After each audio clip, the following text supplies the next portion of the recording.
You ready? Yeah. Okay. Ito.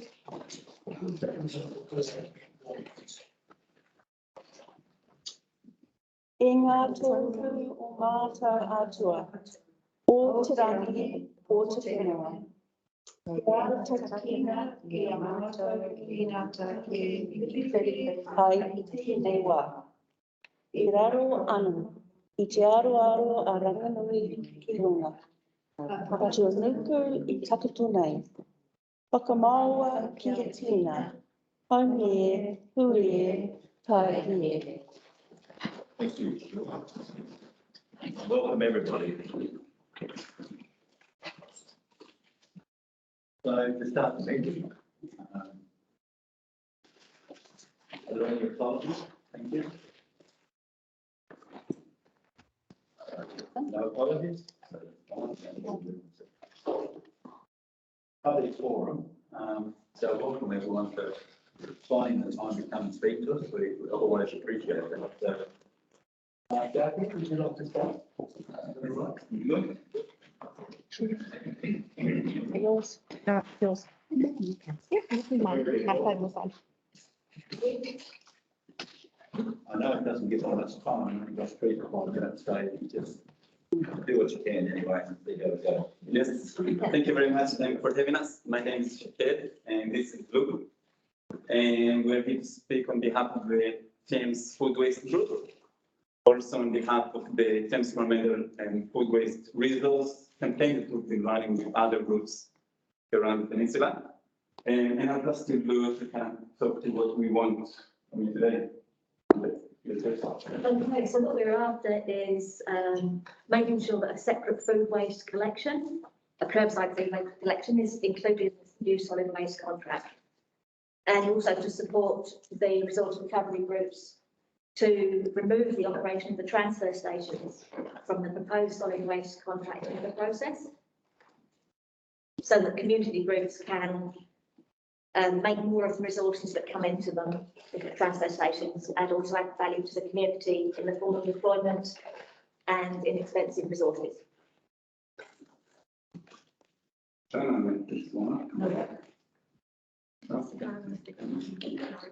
Awesome. Thank you. Okay, so why do we want a separate food waste collection? The residential waste survey conducted at the end of last summer found that food waste made up 60.9% of the blue rubbish bags, which is quite shocking. Yeah. Food waste in landfill causes an estimated 15% of global methane emissions, and transporting waste adds CO2 to the atmosphere. With Turahia landfill closing, both the transport emissions and the costs will increase. This makes the effort of removing food waste from landfill well worth it, with the added bonus that the nutrients from the waste can then be recovered and used as alternatives to chemical fertiliser for grow food. Now's the time that we need to make these changes because the contract will be awarded for 10 years.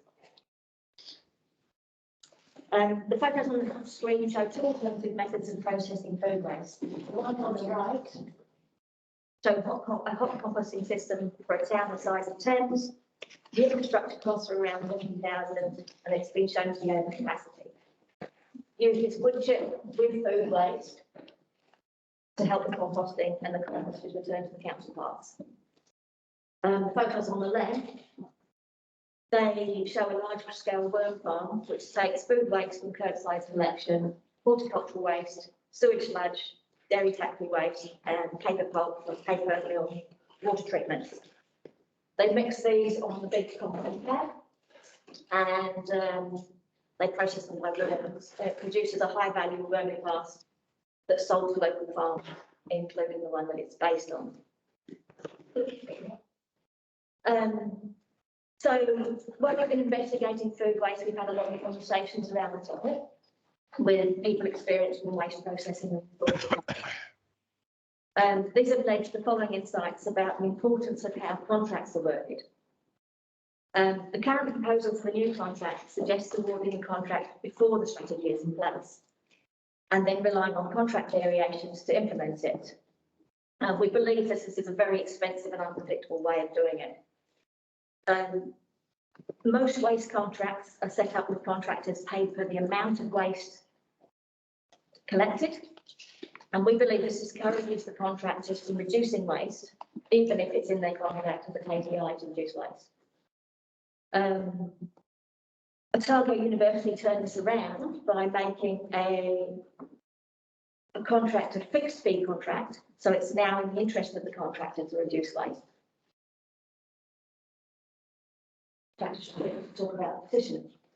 Cool. So, we really wanted to make sure that this concept of having a separate collection is what the community wants. We ran a petition for the last few months in the district.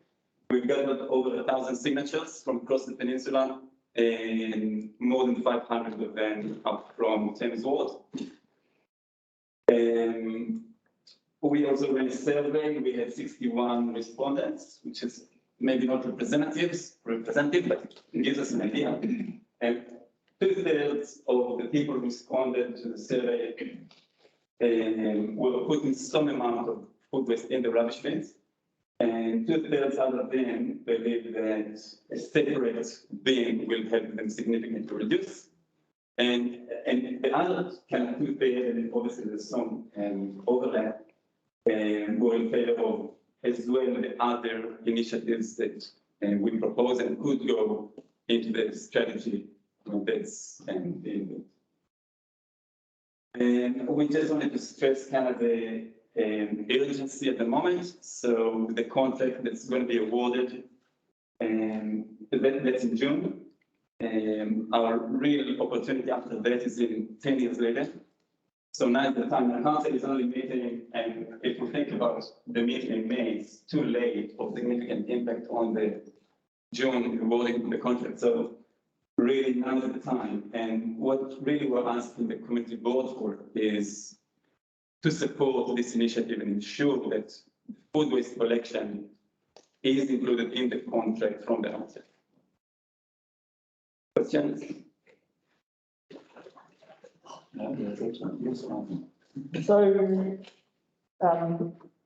all the ingredients, whether it's, whether you're doing worm farm or compost, all the ingredients would come from the local area. We wouldn't be talking about having to ship things out. Yep. Ship ingredients in. Yeah, so food waste and wood chip pretty much. So the garden waste mixed in the right ratios with the food waste. Right. It does depend on the system you go for. I mean, the sackworm farm covers a very large area. Yeah. Which means you've got more transport, but you've also got less emissions from the methane. Okay. And you've got fertiliser. Large catchment area. Yeah, that was a really large area, but it's working with multiple industries, so the benefits are wider than just the food waste collection. And I guess a follow-up question to that. So would the end products from either worm or compost be organic certified rated? No. The worm farm Because you does can't have control organic it. certified compost, but the council one that's got composted, they're not quite meeting sellable compost standards, so that's why they use it on their own resources, but they won't. Right, because I guess you've got no control over what So, ingredients. yeah, so it's not organic certified, but still useful for For council. most They wouldn't users. sell it. Right, okay, thank you. Have you got the land for it to go on at the moment?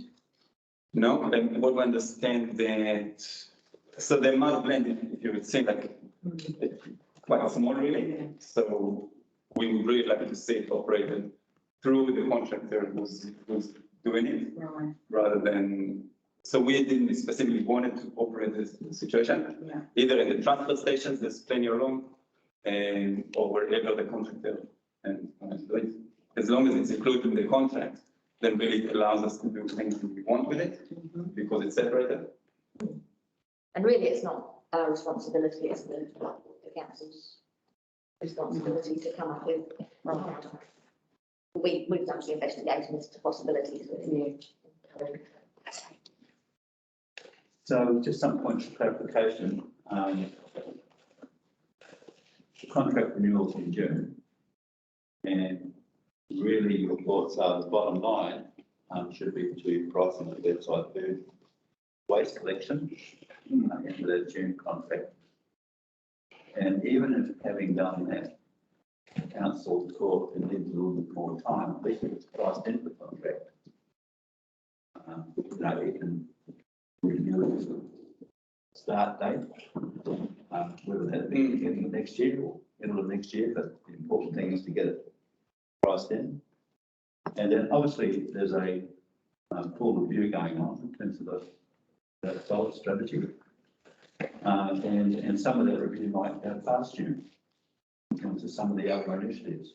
So really what you're asking is that those other initiatives that are put on the table, be considered, you know, in the full review as it rolls along.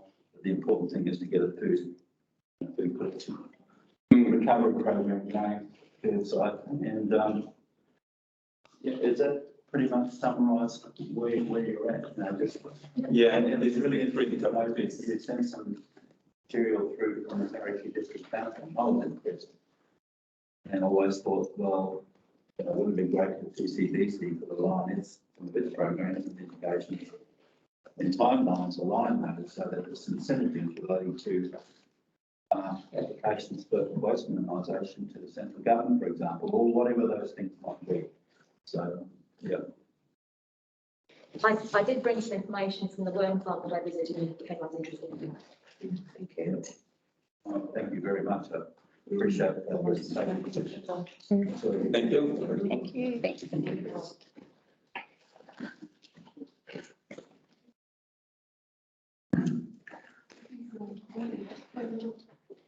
Tony, would you like to come forward? Hello, Tony, how are you? My computer crashed and I'm hopefully picking it up today, so I wasn't able to get the report to you before this, which I had to. So it's there for you. I'll just briefly whiz through the highlights.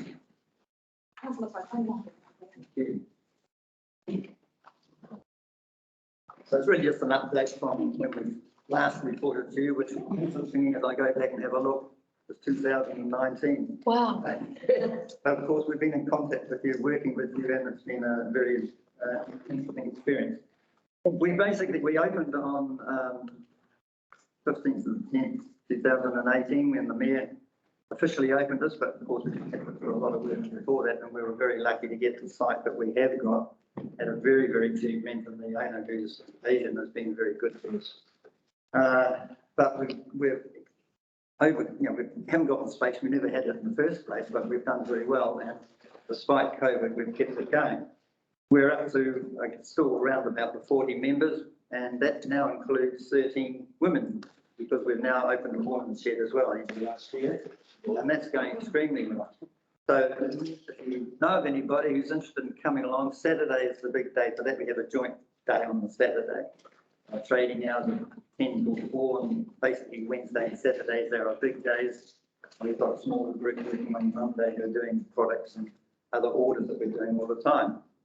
So following the council's help with us to find the site, we've been lobbying away in the background for quite a while.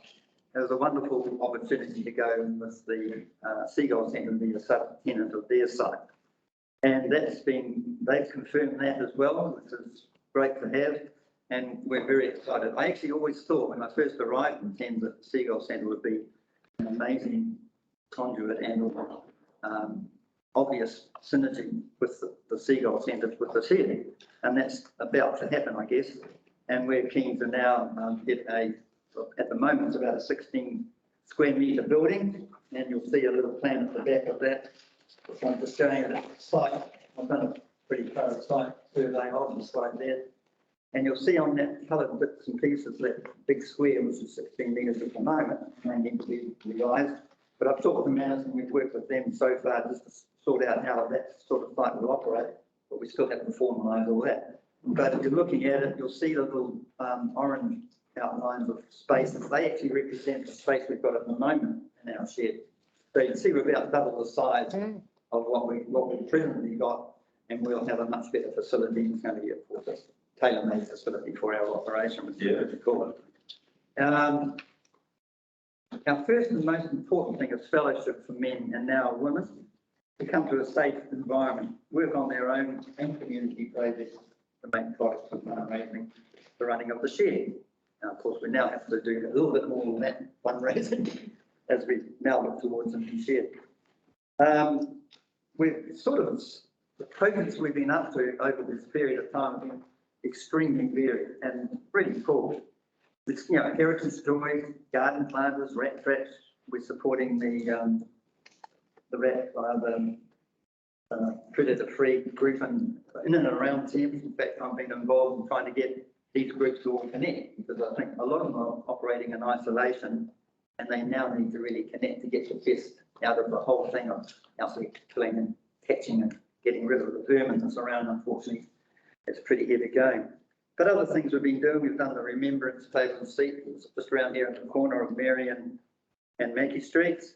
I've been very involved with Mohana Taieri School. We did the 200 fish mural that they put around their fence. That was an amazing exercise. All the kids painted them and then we helped them put them up. I've been involved too with getting an irrigation system for their very unusual garden layout. That's all been done and finished now. And I go there every week to help garden group. So that's been a wonderful connection for the shed as well. It's the sort of thing we want to encourage with other groups, and you'll see that on the list that we are doing that. We've sort of made tentative connections with Thames High because we have an interest to support youth to work towards getting a trade. And unfortunately, there's no conduit from high schools into that sort of system. And we feel that the sheds have got a big role to play in that. There are over 150 or 130 sheds throughout New Zealand now. And that's part of what they're doing around the country as well, supporting the youth and engaging them and getting skills on how to make stuff. We've also started Wednesday night workshops last year, and we're about to get that going again for quite a diverse range of people out there. The public will be part of that as well once we get set up, and of course once we're at the Seagull Centre, that'll be a major connection for the community. A new engineering shop which is setting up in the existing space which is underutilised. That's going to be good because we have a number of members who want to be doing engineering, which is making stuff out of metal, welding and all that. And we've even got, just had a ring yesterday from a physio in Thames who's got a client who's had a concussion, can't get back into the workforce just yet, but needs to be connected. So he'll be coming along in the next week or so to do that. We've been really encouraging that sort of thing, and that will just grow, I think, as these groups become aware of what we can do to help. We do a lot of work with repairs for the community. You can't get them done anywhere else. Most stuff gets spliffed out today. And that's been extremely interesting and wonderful time for everybody. We assisted the Coromandel township to, there's a little group there wanting to get a shed going up there. So we went up and visited them, gave them a lot of information how to do it, had a meeting with the group, but they haven't been able to get that continuing. But that's not a problem. That'll happen, I think, in the fullness of time. You'll see there that the pyro shed is starting up now. They've just been given a shed at the racecourse by the owner, and they have a meeting on Saturday. If you're around that area, pyro, just drop in there and have a look and listen to what's going on there. And we'll also connect with the Palanui City and the Whangamata sheds, who we will be visiting this year as well. So Just on the timeline. yeah, that's cool. I've also listened to the current committee there for you, and anything else that we can be of help, please. Oh, It's so cool, and I Yeah. appreciate you coming in. I feel inspired really with, you know, just that creativity that you're Yeah, been generating for this. That's awesome, yeah. yeah, it's good, and we really appreciate the help that we've been given. Tony, do you run accounts, a set of accountants and so on? Yes, we have to. We're now a registered, Right. been a corporate society. We're now got share status. In fact, it was interesting. We just got an email saying we haven't submitted our annual accounts. We had to be do it through the incorporated society, but the two different groups. So yes, we're full accounts. Thank you. Have an AGM is in June, basically July, and now. Okay, any other questions? Any questions? Okay. Oh, thank you so Thank much. you. Keep up the good work in our community. No, Yeah.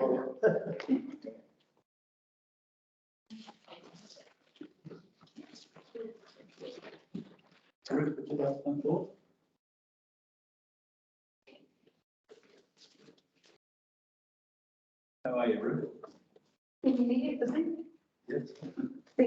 time. Just an update on Sunshine Creek at Tararoo, which has not been taken up by the Works Department.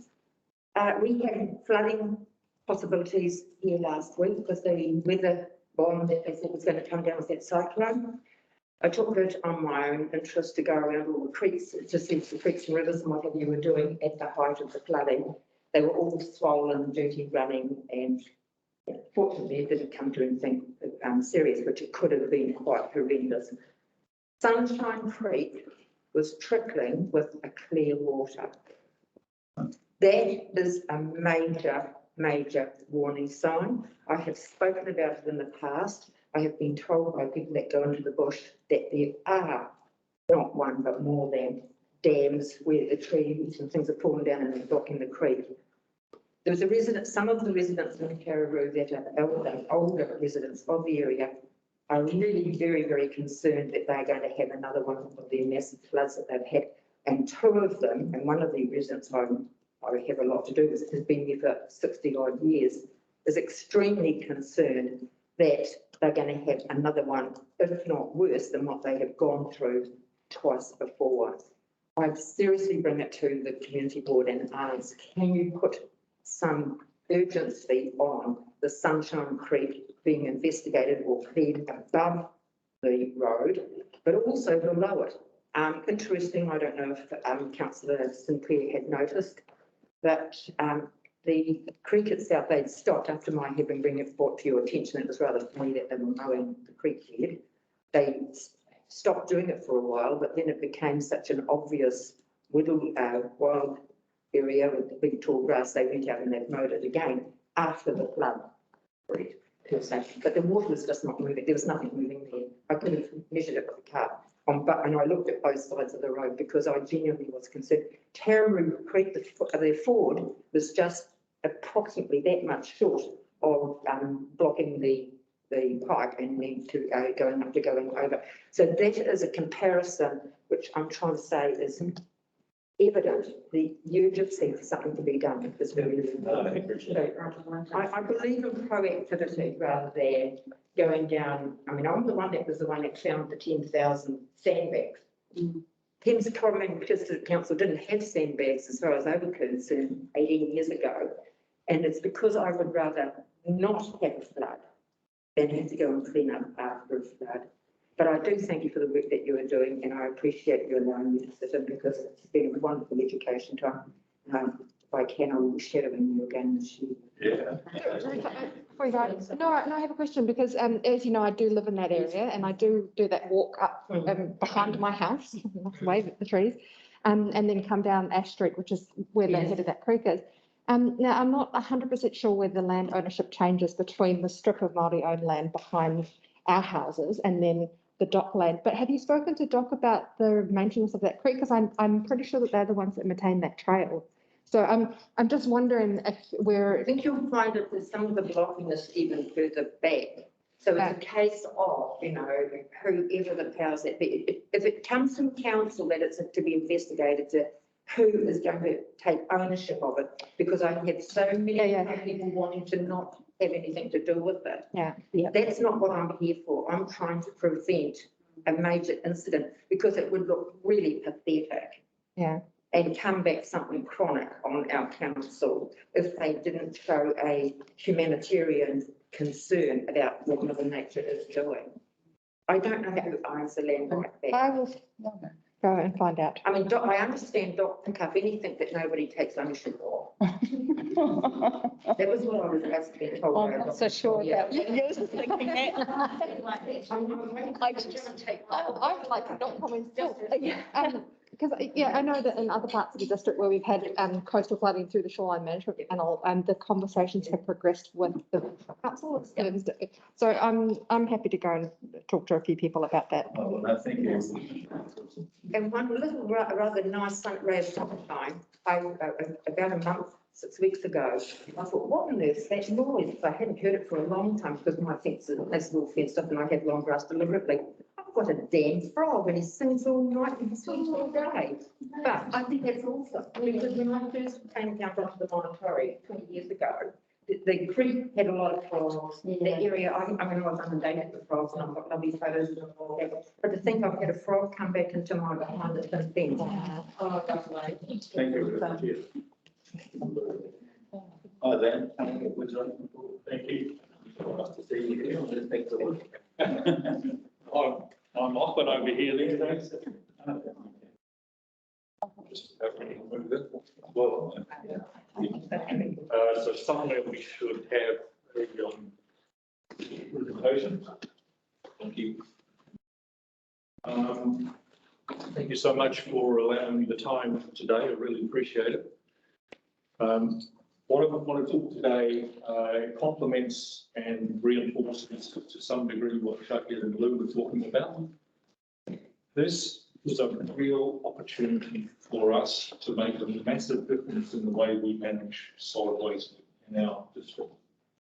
So back in 2017, the council put together the Eastern Waikato Waste Management and Minimisation Plan. This document here, it's a fabulous piece of work. Thank you, Sally and Terry and council. Absolutely fabulous piece of work. This formed the basis of our research, and what we've done, we're building a resource recovery centre or a seagull centre in Titiana as part of the new transfer station. And as part of that process, we've put together a business case and we've researched not only the work that was done by the councillors back in 2017, but also a lot of the work that had been done by other groups around the country. So in that 2017 document, there was a very clear set of goals and objectives set out. It's about 10 of them, and then they went into more detail, but these were really, really good goals and objectives. Reduce waste to landfill, actively promote waste reduction, reuse and recycling initiatives, community and private sector partnerships, work with the community to increase options for recovery, and maximise the economic benefit to the community. Where the district has resource recovery centres, so that's primarily Thames and Coromandel, we've seen a really good result. We've seen waste reduction, we've seen products going back into the community, we've seen benefits going back into the community and profits being distributed. Where we don't have resource recovery centres and we've got the whole operation being run by private contractors, we are not winning. And if you look at our area of Mercury Bay, we've got 434 building consents a year. Out of that, those building consents, those new builds, we're getting thousands of tonnes a year of product in building waste, which is going into landfill. We can change that. But the only way we can change it to come up with community-centred solutions. Now, the report after report we've looked at comes back to the same common element. If we have community and council partnerships managing transfer stations and integrating transfer stations with resource recovery centres, we see massive beneficial results. Now, this is from the Auckland report. A community-led approach has mobilised thousands of Aucklanders to start minimising their own waste at home, at work, and in their neighbourhoods. So that's where it starts. And this goes back to what Shakir and Lou were talking about. That's the future. This is what we've got to achieve. Most effective way to achieve our waste reduction objectives, community operation and refuse transfer stations. Integration of transfer stations and seagull centres. Private contractors are really, really good at curbside collections, deliveries to transfer stations, transport to landfill and landfill operations. That's not us, that's what they do, they're really good at it. Curbside collections, this is the future for us, and I have every confidence that in the new contracts, this is going to be what we'll see, and I think it's a really positive thing for the future. There are proven models for these. So what we want to do is we want to request all community boards and council to take the bold step of removing the transfer station operations from the contract that's in place at the moment. And I know it's a big step. And put those operations into the hands of the established community groups that are out there, as it will be one umbrella group that runs everything. Now, this is an established model. It's happening all over the country, and we can do it. And I know there's some concerns about the time and it's a little bit late, but in reality, Haringey District Council have done it. Matamata Piako have said quite clearly, and remember this is a 3-district contract, both of those councils have said, we don't want those transfer station operations in the contract, we want to bring those back in-house. It's time for us to do it, because if we don't do it, we are not going to achieve our goals and objectives of waste minimisation. So what we'd like to do is request that Community Board put together a resolution which goes up to the full council and formally requests that the transfer station operations be removed from the contract. Now remember, the transfer station operation contract does not start until the middle of 2023. So even though there's a 12-month lead-in for the curbside operations, so that the new contractors can get up the trucks and things, the infrastructure for transfer station operations is already there. We don't need it yet. So we'd be using the existing staff, we'd be using the existing infrastructure, and we'd be putting it in place for fully professional management operations to make that happen for the benefit of the community. So the other thing is, remember that, and I was asked in one of the other community board meetings, what are the benefits? Well, the first benefit is jobs for local people. Thames Seagull Centre employs about 15 people. In some of the other transfer station Seagull Centre operations in other parts of the country, they've got 89 people working there. Thousands of tonnes of material which normally would go into the landfill is coming out of the landfill and being repurposed, reused. The cost to ratepayers is something that's raised every now and again, but remember, if you've got a community-based operation, you can have access to waste minimisation funding. The waste levy is going from $10 to $60 a tonne by 2024. That $60 a tonne is going to be available for waste minimisation programs that are community-based and council-based. So we need to gear ourselves up for taking advantage of this money and making a real difference, because if we don't, I can promise you, if we don't, as we see the growth in Mercury Bay and Wellington, Thames to a smaller degree, all that material will be going into landfill. And that's the tragedy. Yeah. So thank you for your time. Thank you. Appreciate it. Absolutely. Would you like to? Well, even if the board can get one. I can set that, for example. Thank you. Do you have any questions? I just wanted to see the business case that you said you had done. Yes. I missed the next bit straight after that. That was business case was for the operation. No, so the business case is for the Mercury Bay Resource Recovery Centre, Okay. which we're building in alongside the petrol station that's there. So we've got waste minimisation funds available to us. We've just got to go through the process with council and with the project plan, which is we're 90% of the way through that. So that is specifically for that. But in researching that business case, there were so many things that came up which talked about community operation of transfer stations and the integration of transfer stations with resource recovery centres. Yeah. I had a fantastic visit with Waiheke. Waiheke is a good example because there's no landfill on Waiheke. Everything that doesn't get repurposed and reused has to go offshore, and it's a huge cost. So they go to extraordinary lengths to make sure that they repurpose, recover everything they possibly can. Now, that was a fantastic example, but I think we, in this peninsula, we could be the place that other people come to look and see how it could be done. We could be the showcase. It's a real opportunity for us to really shine. It's going to be a lot of hard work. It's going to take time. We think that. Appreciate your time. Thank you very much. Very much so. Thank you. Thank you very much for having this done.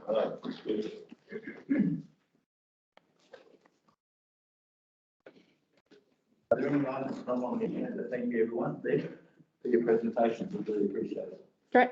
Can I move that we accept the public forum presentations? I'll second. Thank you. Formalities, eh? Yeah.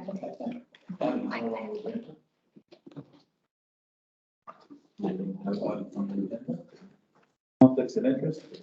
Anyone got any conflicts of interest relating to any items on the agenda? No conflict of interest? I'll move. I'll second. Any discussion from that? Oh, that's all right. I was just waiting for our public. So, well, that's good. Move to second. Yeah, no. Yep. Great.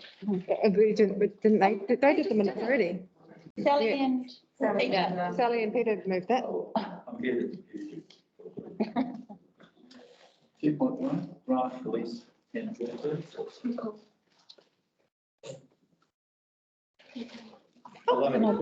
Good morning, everybody. I'm here on behalf of John, who's on holiday at the moment, so. Yep. Page 14 of your agenda. How would you like to approach this? Did you want to take it as being read or? Yes, please, yes. Yeah. Right. And I'd like to move that we approves the grant. The suggested resolution. I will Suggested resolution. I will second that.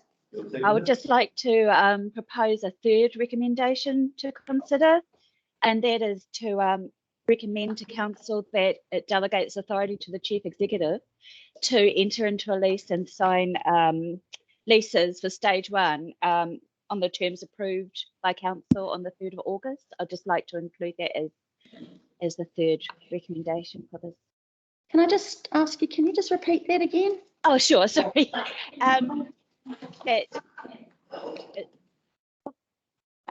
Oh, look at that. Cool. Oh. Sorry, yeah, it's on the screen at the moment. Recommends to council that it delegates authority to the chief executive to enter into and sign leases for stage 1 on the terms approved by council at their meeting held on the 3rd of August. So I presume this is to mean that the process can happen more smoothly for people and it doesn't have to come back here every time. Is that what you're saying? That's correct, yes. Yeah. Okay. I move that. Yeah, I'm happy to still second that if it's going to streamline the process for everyone. Yeah. So we have a mover and a second and they're happy to actually. So would this apply retrospectively? No, it would still have to be approved by council. Well, any further leases? No. So if we move resolution 3, does that still have to go to council? No, it's to cut out that step. So any further leases that get applied for can be entered into by the chief executive. So if we approve resolution 3, would that apply retrospectively to any leases which have already been signed by the chief executive but are currently waiting for community board approval and then council approval? It's purely for the stage 1 of the hangars at the airfield. So it's specific to this project. Robin. No, I was going to ask you a clarifying question. Are you wondering if that would then apply to hangar H1, which is what the second resolution is referring to? Yes. Okay, so because at the moment we've got a resolution that says that H1, we're going to ask council to approve that. But resolution 3 if I understand, says that H's 2 and above will just go straight to the chief executive. We don't have to come through council. But would, So are you asking if H1 can also just not go to council and just be signed by the chief executive? yes. Yeah, okay. I assume that we still need to recommend Yeah, okay, recommendation so to the chief, all- to the council. all has subsequently, so not H1 because that's already in a different process, but everything following, so H2, H3, H100, yeah, okay, cool. Any subsequent, applications. Please. So you happy with that, Peter? Right. Good explanation? Yeah, right. Yep, yeah, so, I have to admit, I have to admire the tenacity of, and I don't know how to pronounce it, Orlicon Investments. Because I mean, obviously this lease has been trying to get done for some time, and we've got this one dated 21st of December, signed by Chief Exec. And it's now, well, 2 months and 2 days since then. We then recommend this to council, so it won't happen until the council meeting in March. And yes, I know we've now got the proposal that this could happen quicker, but why didn't we make this, why didn't we have the chief exec given authority to do this at the time that we were starting to develop these leases? Because this to me is, I'm amazed frankly that he or she hasn't gone off and built a hangar somewhere else, because, 2.5 to 3 months is just utterly astonishing to me. And I try not to criticise staff.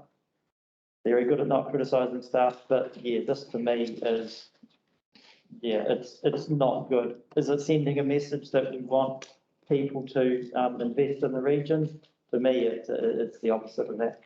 My understanding is that's exactly why the chief executive signed it in December, so they had their lease, and we're tidying it up and trying to make a difference for the next person.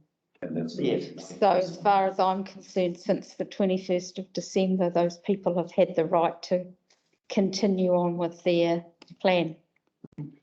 And sometimes it's not until you go through a process, you realise what's actually needed to speed that So process. But I believe they may well be hampered by the fact that that council hasn't approved the lease, and if they've got, No, the chief, if they've got funding and other stuff they're trying to get done, they probably haven't been able to do anything yet. Can I just, so there's 2 issues here. So one is the issue of that company. The second thing is this issue of that's the resolution, which is going to change it going forward, right? So I think we need to separate those, because the issue for this company is significant. They have been told by council that they do not have a legal lease. That will not have a lease. They cannot do anything until the 23rd of March, right? And that's the situation we've ended up getting, that we are currently in, because the chief executive didn't have the authority to sign, or had the authority to sign the lease, but doesn't become active until council approve it. This resolution is going to change that, which will be a great outcome. Yeah. So we should make sure this resolution goes through. Yes, The separate issue is, how do we then deal with a very disgruntled applicant who is in the process of withdrawing from the lease? So that's a separate issue which we can tackle later. So it was mentioned by, I think, Sally. So I was wrong, was I? So even though I think we should sort this elsewhere, really. So is it like, we've been told that the process for this first one is already far enough down that it can't just be signed with this resolution that we're going to hopefully pass. Still has to go to. Can't be applied to it. Doesn't have to go. But to why is council. that? Why can't we fix this now? That is why I was asking, would this resolution apply retrospectively? Yeah. If it applied retrospectively, then immediately the current applicant could be told, yes, you do have an active valid lease. Currently, he's. Are we not actually just making a recommendation to council? Yeah, we are, and that's part of the problem. We're not actually granting or for giving the powers to the chief executive until it gets up to council, where the recommendation from the community board is to grant the powers to the chief executive to sign the lease. The recommendation, I don't, Resolution fixes that, so. So you're recommending to council? but you're recommending to council, so therefore we've got to wait for council to do that through their meeting and then sign it off. So they will wait till March. I don't think that the community board has the power, has the powers to give the powers. No, Right. no, that is true. It's true. So it's, yeah, it's a recommendation. You can't you can't carry on with it until it gets there. It's a bit of a frustrating I think it's frustrating. Thanks, Peter, please. Yeah. Thanks, sure. All right, fine. I think everybody's on the same page here now. Okay. A good resolution, thank you. Good step forward now. Okay, thank you very much. Thank you. Thank you. Had a move in a second for that, so it's okay. Are we going to vote? Those in favour say aye. Aye. Aye. Against? Cool. 9%. That airfield somehow falls into holes. It's unbelievable. 3.1. Thames Community District Board active recreation plan and our way forward. Awesome, thanks, right. Yay. Only read it twice. Thanks, Andrew. This is item 3.1 on our agenda today, the Thames Coromandel District Sport and Active Recreation Plan, the allocation of funding for council-led facility projects. So Andrew voted and I prepared this report, and we had a bit of input from our steering group, including finance and the community facilities team. The purpose of the report today is to recommend that council approves funding to complete the needs assessments, feasibility studies and business cases for two projects, which are the replacement of Thames Centennial Pool and investigation into the relocation of sports groups that are based at Rose Park, and also some other groups that are mentioned in the sport and active recreation plan. The timing for this work is in the report in attachment B, and we took the opportunity to work backwards from the date where staff are required to have the draft long-term plan prepared, which is December 2023. The options today are option 1, the Thames Sub-Regional Aquatic Facilities Project. So the project is to prepare a needs assessment, feasibility study and business case for swimming facilities. Council has previously decided to vacate Porritt Park, and so this project seeks to investigate the needs for swimming facilities. Option 2 is the Thames Sports Partnership, and this is preparation of a needs assessment, feasibility study and business case for a sports partnership. So there has been some discussion with groups over the last few years about facilities, but to date we haven't formalised anything. So this process intends to formalise the needs and options.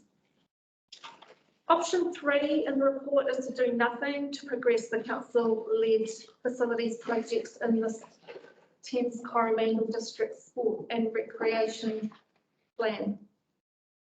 This option is not recommended. The report recommends that council approve funding for options 1 and 2 from the Thames Urban General Purpose Reserve, and the purpose of that fund aligns with the purpose of these projects. And that was confirmed by the finance team. Are there any questions? Yes. What is the Thames Urban Purpose Reserve? What is that fund? How is it, where does it get built up from? What has it been used for in the last 2 years? So the Thames Urban General Purpose Reserve Fund is a fund that it's a pot of money where the rent from the endowment farms Okay, on Endowment Road goes into each year. And it has been used over the last few years for projects such as the Jack McLean Centre and only projects in Thames. So the funds can only be used in Thames. okay, it's the farm. Okay. I'm not advocating necessarily for option 3, but we have got a process in place at the moment around a change of land use for that land. If we were to fail in that process, well, then all of this would be off the table. Is that true or not? So, I'm just trying to balance the timing. yeah, so the first stage of these 2 projects is the needs assessment, and that takes us up to August when we'll come back and report. Right, These are the needs, and then that report will be presented to council, the minutes will go to council in September. So we won't be up to the feasibility stage until October. And then, yeah, as you say, that the land has been so purchased. perhaps my question is, when do we expect that process to be completed, Andrew? Do we know that resource management process? We don't really know. No, I don't know. Right, I don't know, to be honest with you. right, It won't be this year, I wouldn't imagine. right. It will be during the course of next calendar year, but exactly when, I couldn't say. Right, Amon is managing that process, but the submission going ahead is imminent. We have one particular iwi so there's a challenge. doesn't support it at the moment. Right. Totally, and that's being managed Right, by us. okay. So, subject to that process, I believe it's more than likely to be hopefully during the course of the next calendar year. Right, okay. But I guess as a follow-on question to Sally's question is that some of this, like a business case for, a needs assessment and a feasibility study for a sports partnership is transferable. Yes, it is. To another site, absolutely. I just didn't. Really, to come back to your question, if this site didn't work, including that piece of land that we bought, then we'd have a look for another piece of land. Yeah, yeah. But the work would still be transferable. Absolutely. Yeah, yeah, The needs assessment is required regardless of where. Exactly, that's how I understood it. Yeah. Or sports centre will be built. Yeah. Regardless. Okay, cool. I just wanted to clear that up. Monitor that progress. Yes. Yes, especially, during the process, coming back, Yes. going through it with you, so you'll be on the, with us all the way. This is the kickoff. Yeah. That's pleasing. Okay. Where are we at with the removal of the skate park? Derek has been investigating that, he's got a quote, and I spoke to him in face yesterday, so that has been progressed. Derek is here. And Yeah, I mean, they are taking it step by step. And my understanding is that it is in the draft annual plan for July 1 this year, but yeah, So the annual plan consultation will be March, April, and then if that is adopted as a change, then that will be adopted. so we're on. So congratulations. I would like to say that this, this is really essential for Thames and working through to just before the next long-term plan. Yeah. In terms of our readiness, in terms of our ambition, in terms of doing a robust report that actually stands up in relationship to our funding, external funding requirements, as well as local funding requirements. Is the excellent way forward. And it gives some certainty relating to the long-term plan going forward if we can meet these timelines. So, as you say, I know there are a few obstacles along the way, aren't there? So, in terms of the chat and the basics and all the rest of it. Even if the assessment runs through, we have to actually find other areas of land to do this. And that's good. Thank you. And could I commend you on putting forward a gated plan? Thank you. Well done. Really, really, really good approach. So I want a second, whatever's moved. second. I'll move second. Oh, All in favour? Aye. Yes. Thank you very much. Thank you for your work, Rose. Thank you. Yeah, Rose, thanks for that amazing work. I'm sure you're not going to do some talking. Oh, yeah.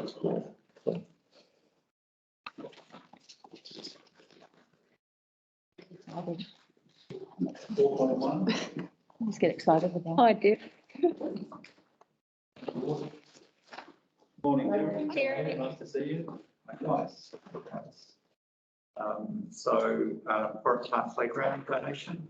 Would you like a quick overview of it? Yes, please.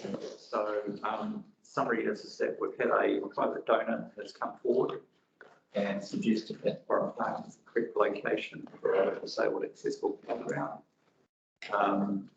You will note in here that there is no mention of dollars. I've been liaising with the project manager. They wish at this stage to keep that out of the public realm for a number of different reasons. They want the community to get behind them basically, and if they sort of release some dollar sum, they believe that everybody will sit back and not actually get behind the project. They also think as well that using a car analogy or a product, if you have a budget, then you should reach straight to the most expensive item on the shelf. Whereas in actual fact, you need to assess all the various things, the quality of the product, the lifespan of the product, etc., etc. So for those reasons, it does look a little bit strange. There's no dollar sum included in the donation. So basically, if we accept from this point onwards, then that will all flow out and become available to you. Well, this is a pretty significant donation, and amazing that it will enable us to do this. Yes, because it has been problematic, in that area for disability, and so it just absolutely awesome as a suggested resolution here. Can I just ask, I just have a couple of questions. Can I just ask, when that change facility is installed, does this become a council asset? Yes, it will be.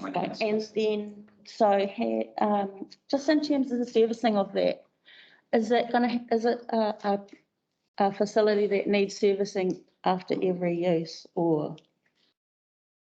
So at the moment, I believe there's only 2 operational sites. There's a third one being built, which is close to the first playground, which this gentleman donated to at Takapuna. I'm trying to talk to Hamilton City about the servicing needs. They've got one at the Hamilton Gardens at the moment, but I don't have a defined description in terms of the servicing needs. I'm sorry. Good question. Correct. Martin was first. No, first.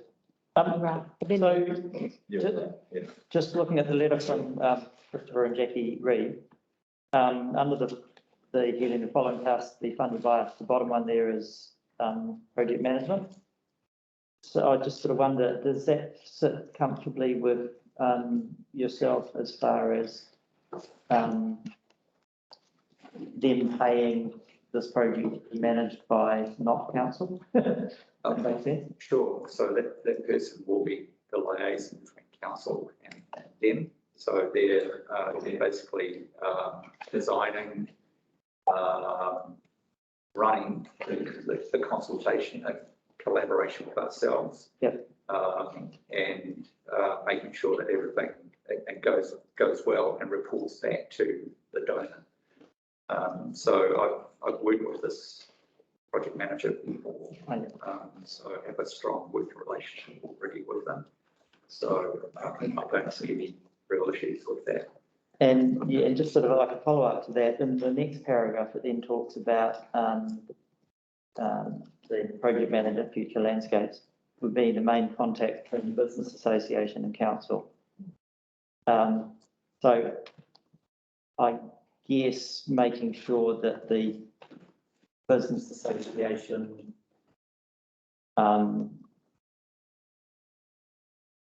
are aware of what their role in it is. I mean, I have heard someone from the Business Association saying, oh, well, you know, it's our project, but this is very much saying their involvement in driving fundraising. But the management and the project management stuff will be between the Future Landscapes and council. So that's correct, isn't it? I mean, there's that, not that expectation within the TBA that they into management. Hopefully not. So there's what's called a terms of reference as a draft document, which has already been flipped around between Future Landscapes and council officers. There's still more to be filled out, but that terms of reference will identify, you know, this is Future Landscapes' role, this is council's role, this is the TBA's role. Yeah. And there might be a little bit of manoeuvring around that, but that will hopefully set up the ground rules in terms of which every organisation or entity will operate under. Yeah.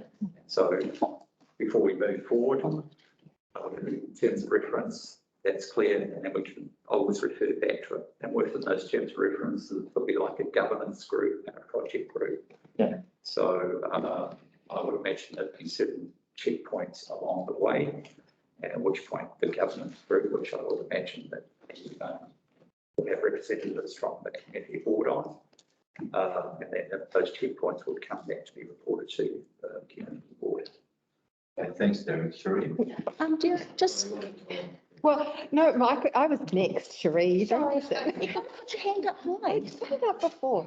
No, so my understanding, so we had a conversation with the mayor, probably about 2 years ago now, and she gave me some information about this, because I noticed that in the letter from the donors, the toilets given a particular changing places, and it's capitalised, it's a proper noun.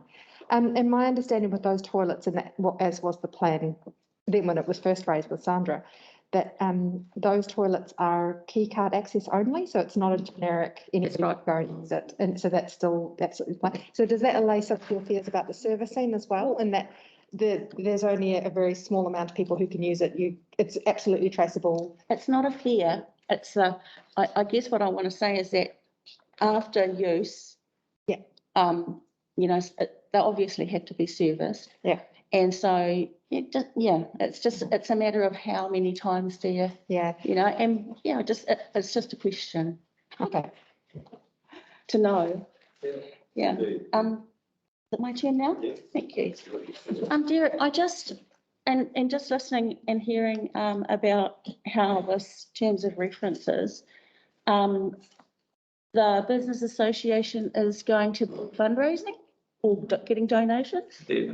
So they're going to be, the intent is a negation back to the donor doesn't want to release the sum. He wants the community to get behind. If he releases the sum, then people will sit there. Yeah, I understand that. Yeah. So the business association will be looking to fundraise, particularly for its members. And it could be a dollar sum, or it might be, for instance, some of the ancillary items such as barbecue shelters or park benches to either purchase or install those. Okay. So there's a few mechanics to it. Okay. Thank you. Derek, what's the time frame for the terms of preference? I can have a draft to the board by the close of business today, if that's what you want. That'd be great. Can I just, Cherie, why do you think they would need to be serviced each time they were used? Because I mean, there's a disability toilet in the mall. But it's That's different. probably only. It's a little bit different. Is that? Why is that? Well, it has a hoist. Yeah. It has a shower. It's actually a changing thing, and it's not just for little people. It's for, you know, Grown-ups who have who need, what I'm saying is that how many times, what's the service situation? Does it have to be serviced after it's used every time? Because the expectation is that somebody else is going to come along to go in there. Yeah. Now, we know that our toilets are done, I don't know how many times a day, but this is a difference. It's a very different facility. Oh, sorry, Peter. No, I'd like to move the resolution. I just had, there is just one very last thing. We need lights on here. I had a query from Kezia, who's the youth rep at Te Kurawai. about whether there's any prospect, and I've sort of tried to look at the parcels, different parcels of land there, as to whether there would be the option of a basketball hoop and a small water court for older people, because as he points out, there's not really anything like that in Thames, and it's the only town in Thames that has got a public basketball thing. So I don't know whether there's the option for that, how that might fit in, but yeah, he just wanted that noted that that's something that Thames youth are after. Cool. So the intent is to run a consultation exercise, and Future Landscapes again are quite skilled at that, but they'll leverage in our connections into the community as well. Yep. We will. There's a group of target people or organisations such as the schools that we will directly approach, but also the general community. So Future Landscapes will, like for instance, use our library to come up with the general layout, but we'll also see individuals as well. Okay. So like the plan would display throughout the library over in model form. But if you're looking at youth facilities, so she's got already some ideas about how the playground works around the stat part, and how we can actually get a better connectivity and a better supply of goods and products there, such as, for instance, Could I just say, in the meetings that we've been involved so far, it's been very clear that what is to be built something that the community wants and needs, not what somebody thinks is a good idea and is going to stick it and hope that it works, sort of thing. So it's very clear that it's, and the consultation around all that, there's lots of consultation that needs to go on, print, and obviously key one with iwi, but it's clearly been identified that this is something that is for what our community wants, not what somebody thinks is a good idea, certainly. Okay, well, if Rose would like to make a comment. Yeah, but it's great to hear that the needs assessment is part of this project, and my comment is that the terms of reference that Derek's working for, I haven't seen it, but I'm sure it includes, who will own it once it's built and who will maintain it. Because if the business association isn't clear, or the owner, that the investor isn't clear, then there's grey. So that I'm sure that's very clear in there. That's really clear, and as far as I'm concerned, working with Peter, the sense is that the ratepayer isn't responsible at this point in time, obviously Derek's time, etc. However, there will be an assessment of OPEX going forward, and that will be in our budgets, and because all the equipment will be new, that'll be minimal for a while, and yeah. Sorry, can I just, I promise this is my last point. As far at the moment with that playground, there's a real issue around when people are getting out of vehicles, they tend to park on the side of the road, and in fact people are basically stepping out of their cars into the road. And I know Christopher's talking about what he considers he wants to pay for. Presumably parking and access and that whole bit of road outside, which is State Highway, that's all going to be considered as well, because at the moment it's amazing no one's been involved there, and if this is going to become a high use destination.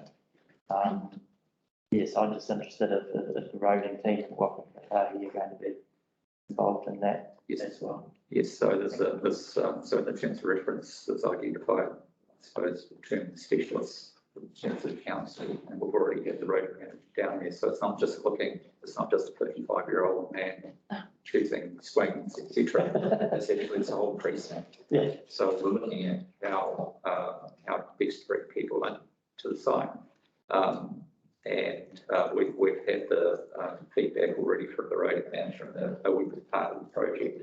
So clearly they've identified some points that you've identified. We haven't had a fatality here, probably about 18 months ago, I think, which is very unfortunate. And some steps that would help alleviate those issues, exactly as you pointed out, people coming out of the car, trying to get young children out of the car. It's just an all room there. So basically carving it to the footpath to some extent and creating a but an island protector for people who are parking at that point, and also looking at, they came with their eyes open, I suppose, as a visitor and trying to find the site, and they actually, believe it or not, had difficulty finding it. So, creating a better entryway or an announcement that this playground is what you've reached and this is how you get here, etc. from out of town. So potentially there's financial implication for that. There is, but at the same time, this zone really wants us to work. So where that line is in terms of who that pays for what, how it's paid for, we want the making the point, not other agencies. Yeah. So Betty wanted to say. Oh, just to allay fears, the complete, it's a holistic design, switching from the community advice building to the citizen band building, right? Looking at that whole area, including the road, etc., etc. That's what the design will look like. Then it'll be a case then how much, where does the money go, how far does it go, etc., etc. So, well, this sounds fantastic, and I remember a comment in a few years ago, a lady that had a child who was disabled, no parking, no disabled parking, no front of the toilet there for the disabled, heavy doors, and the fine space, when they open the door, close the door, they didn't have room, wheelchair or whatever to be able to do it. And, those sort of factors that horrified me when she was talking about that, so those sort of things. You can bring those things forward in your design. Yeah. So Betty, you were happy to move it earlier? Can I just say one thing? Just near that park and where the CAB building is, and then we've got Goldfields car park, which part of that actually is the council's?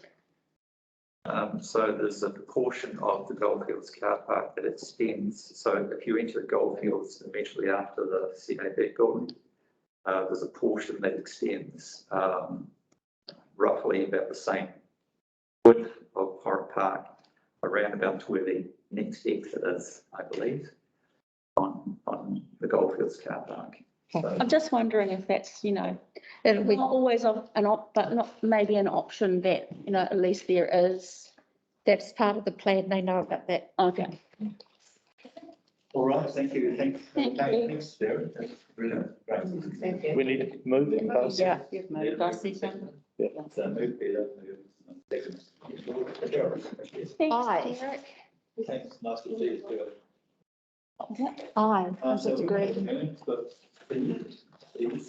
Morning. Hey, sorry, I should have said, but can I just add, I have been so impressed with Derek's approach on this.